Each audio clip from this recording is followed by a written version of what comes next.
লোকে বলে বিজেপিতে সিপিএমের ভোট ট্রান্সফার হয়েছে। আমি কিন্তু ফর্ম 20 নিয়ে 2011, 2014, 2019 দেখিয়ে দেবো।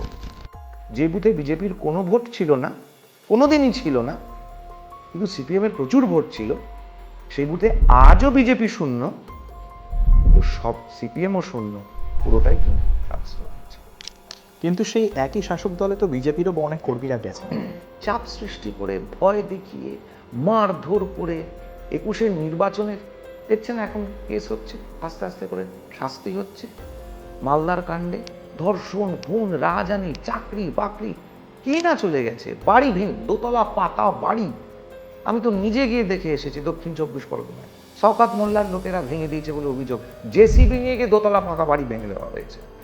আচ্ছা, বাধ্য হয়ে গেছে, যেতে বাধ্য হয়েছে। প্রাণ তো বড় প্রিয়, শাস্তিই হবে।